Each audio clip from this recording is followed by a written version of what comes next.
Hello, Bryn. Next chapter of The Borrowers. This one is chapter 11. Homily was there, at the last gate to meet them. She had tidied her hair and smelled of coal tar soap. She looked younger and somehow excited. "Well?" she kept saying. "Well?" taking the bag from Arietti and helping Pod to fasten the gate. "Well, was it nice? Were you a good girl? Was the cherry tree out? Did the clock strike?" She seemed in the dim light to be trying to read the expression on Arietti's face. "Come along now, tea's all ready. Give me your hand." Tea was indeed ready, laid on the round table in the sitting room, with a bright fire burning in the cog-wheel. How familiar the room seemed, and homely, but suddenly somehow strange. The firelight flickered on the wallpaper, and the line which read, "It would be so charming if—" If what? Arietti always wondered. If our house were less dark, she thought. That would be charming. She looked at the homemade dips set in upturned drawing pins, which Homily had placed as candle holders amongst the tea things. The old teapot, a hollow oak apple, with its quill spout and wired-on handle, burnished it was now and hard with age.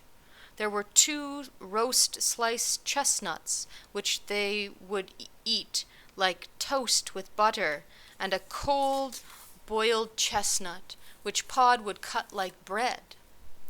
There was a plate of hot dried currants, well plumped before the fire. There were cinnamon breadcrumbs, crispy golden, and lightly dredged with sugar, and in front of each place, oh, delight of delights, a single potted shrimp. Homily had put out the silver plates, the florin ones for herself and Arietti, and the half-crown one for Pod. "Come along, Arietti. If you've washed your hands," Homily exclaimed, taking up the teapot, "don't dream." Arietti drew up a cotton reel and sat down slowly. She watched her mother pulling on the spout of the teapot. This was always an interesting moment. The thicker end of the quill being inside the teapot, a slight pull just before pouring would draw it tightly into the hole and thus prevent a leak. If, as sometimes happened, a trace of dampness appeared about the joint, it only meant a rather harder pull and a sudden gentle twist. "Well," said Homily, gingerly pouring, "tell us what you saw." "She didn't see much," said Pod, cutting himself a slice of boiled chestnut to eat with his shrimp. "Didn't she see the overmantel?" "No," said Pod. "We never went in the morning room." "What about my blotting paper?" "Never got it," said Pod. "Now, that's a nice thing," began Homily. "Maybe," said Pod, munching steadily. "But I had me a feeling I had it bad." "What's that?" asked Arietti, his feeling. "Up in the back of his head and in his fingers," said Homily. "It's a feeling your father gets when—" She dropped her voice. "There's someone about." "Oh," said Arietti, and she seemed to shrink. "That's why I brought her along home," said Pod. "And was there anyone?" asked Homily anxiously. Pod took a mouthful of shrimp. "Must have been," he said, "but I didn't see nothin'." Homily leaned across the table. "Did you have any feeling, Arietti?" Arietti started. "Oh," she said, "do we all have it?" "Well, not in the same place," said Homily. "Mine starts at the back of me ankles, and then me knees go. My mother, hers used to start just under her chin and run right around her neck." "And tied in a bow at the back," said Pod, munching. "No, Pod," protested Homily. It's a fact. No need to be sarcastic. All the bell pulls were like that, like a collar, she said it was. Pity it didn't choke her, said Pod. Now, Pod, be fair. She had her points. Points? Said Pod. She was all points. Arrietty moistened her lips. She glanced nervously from Pod to Homily. I didn't feel anything, she said. Well, said Homily, perhaps it was a false alarm. Oh no, began Arrietty. It wasn't. And as Homily glanced at her sharply, she faltered. I mean, if Papa felt something... perhaps, she went on. I don't have it. Well, said Homily, you're young. It'll come. All in good time. You go and stand in our kitchen, just under the chute, when Mrs. Driver's raking out the stove upstairs. Stand right up on a stool or something, so you're fairly near the ceiling. It'll come with practice. After tea, when Pod had gone to his last and Homily was washing up, Arrietty rushed to her diary. I'll just open it, she thought, trembling with haste. Anywhere. It fell open at the 9th and 10th of July. Talk of camps, but stay at home. Old Cameronian colors in Glasgow Cathedral, 1885. That's what it said for the 9th. And on the 10th, the page was headed, Make hay while the sun shines. Snowdon Peak, sold for £5,750, 1889. Arrietty tore out this last page. Turning it over, she read on the reverse side, July 11th. Make not a toil of your pleasure.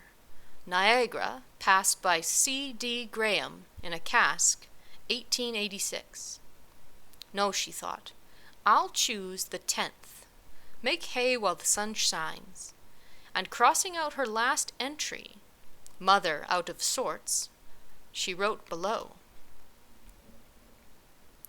It's kind of hard to read, but Dear Uncle Henry, I hope you are quite well, and the cousins are well, and Aunt Loopy.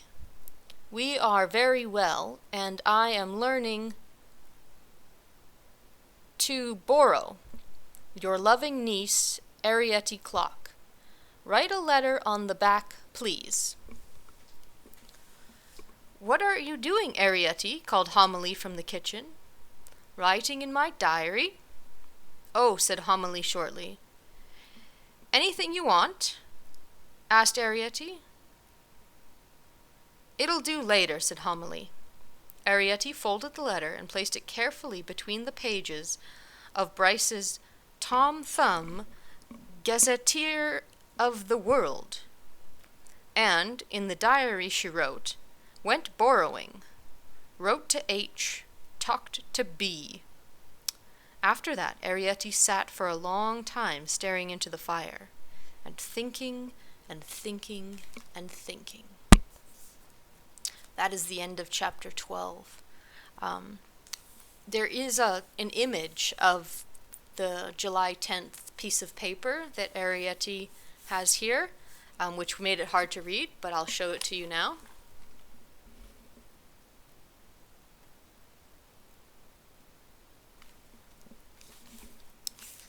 It was kind of a short one, but we'll see what happens. Let's see, what's new for me?